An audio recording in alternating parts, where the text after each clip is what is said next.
எண்ணும் எழுத்தும்.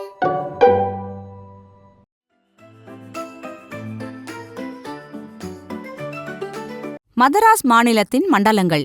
ஹாய் குட்டீஸ்! தமிழ்நாட்டின் தற்போதைய மாவட்டங்கள் அன்றைய மதராஸ் மாநிலத்தில் எந்தெந்த மண்டலங்களில் இருந்ததுன்னு இந்த காணொளியில பார்க்கலாமா? மதராஸ் மாநிலம் 4 மண்டலங்களா பிரிக்கப்பட்டது. நாம இப்போ மண்டலம் 1 உள்ள மாவட்டங்களையும் அவற்றின் சிறப்புகளையும் பற்றி பார்க்கலாமா?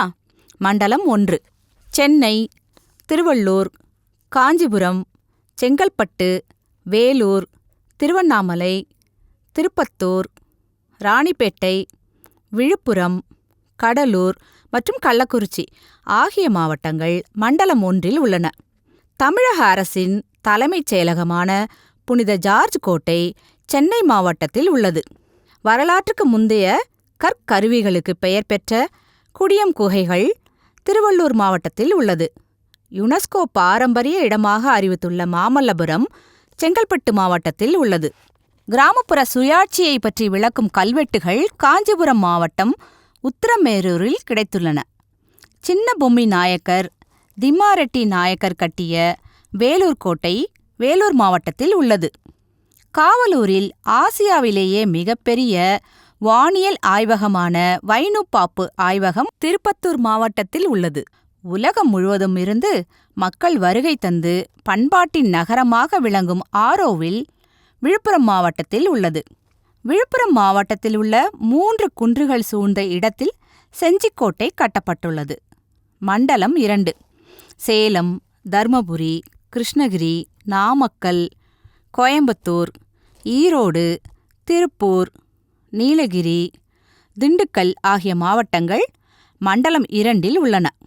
ஸ்டான்லி நீர்த்தேக்கம் என்று அழைக்கப்படும் மேட்டூர் அணை சேலம் மாவட்டத்தின் காவிரி ஆற்றின் குறுக்கே கட்டப்பட்டுள்ளது. ஒகேனக்கல் அருவி தர்மபுரி மாவட்டத்தில் அமைந்துள்ளது. இங்கு மூங்கில் பரிசல் சவாரி செய்வது மிகவும் புகழ்பெற்றது. ஓசூர் தொழில் நகரம் கிருஷ்ணகிரி மாவட்டத்தில் அமைந்துள்ளது. தென்னிந்தியாவின் மான்செஸ்டர் என்று அழைக்கப்படும் கோயம்புத்தூர் மண்டலம் 2 உள்ளது. ஆனைமலை வனவிலங்கு சரணாலயம் கோயம்புத்தூர் மாவட்டத்தில் அமைந்துள்ளது. ஆடை தயாரிப்பில் ஈரோடு மாவட்டம் புகழ்பெற்று விளங்குகிறது. தென்னிந்தியாவின் 4வது மிக உயர்ந்த சிகரம் தொட்டபெட்டா நீலகிரி மாவட்டத்தில் அமைந்துள்ளது. மேலும் மலைகளின் ராணி என்று அழைக்கப்படும் உதகமண்டலம் என்னும் ஊட்டியும் இங்கு அமைந்துள்ளது.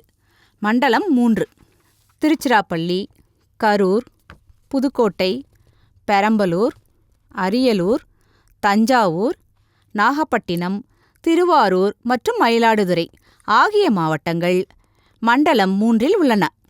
திருச்சிராப்பள்ளியில் உள்ள மலைக்கோட்டை கோவில் 83 மீட்டர் உயரமுள்ள பழமையான பாறையின் மீது கட்டப்பட்டுள்ளது. ரஞ்சன்குடி கோட்டை பெரம்பலூர் மாவட்டத்தில் அமைந்துள்ளது. இது கர்நாடக நவாபினால் கட்டப்பட்டது. கங்கை கொண்ட சோழபுரம் அரியலூர் மாவட்டத்தில் அமைந்துள்ளது. இது யுனெஸ்கோ நிறுவனத்தால் அறிவிக்கப்பட்ட உலக புகழ்பெற்ற பாரம்பரிய சின்னமாகும். கல்லணையும் தஞ்சை பெரிய கோயிலும் தஞ்சாவூர் மாவட்டத்தில் அமைந்துள்ளன. இந்த மாவட்டம் தமிழ்நாட்டின் நெற்களஞ்சியம் என்று அழைக்கப்படுகிறது.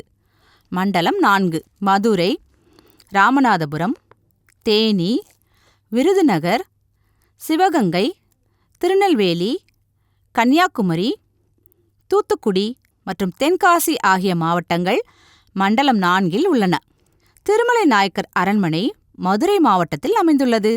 இது திராவிட மற்றும் இஸ்லாமிய கட்டடக்கலைகள் சேர்ந்து உருவான ஓர் அரண்மனை ஆகும். ஏலக்காய் நகரம் என்று அழைக்கப்படும் போடிநாயக்கனூர் தேனி மாவட்டத்தில் அமைந்துள்ளது. சங்க காலத்தில் நகர்ப்புற குடியேற்ற பகுதியாக இருந்த கீழடி சிவகங்கை மாவட்டத்தில் அமைந்துள்ளது. திருநெல்வேலி நகரம் தாமிரபரணி ஆற்றங்கரையில் அமைந்துள்ளது. மேற்கு தொடர்ச்சி மலையில் அமைந்துள்ள குற்றால அருவி தென்காசி மாவட்டத்தில் உள்ளது.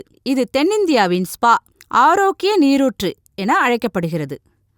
தூத்துக்குடி மாவட்டத்தில் உள்ள பாஞ்சாலங்குறிச்சியில் வீரபாண்டிய கட்டபொம்மனுக்கு நினைவு கோட்டை தமிழக அரசால் கட்டப்பட்டுள்ளது. இந்த காணொளி மூலமா மதராஸ் மாநிலத்தின் மண்டலங்கள் பற்றி தெரிஞ்சுக்கிட்டீங்களா? நன்றி, வணக்கம்.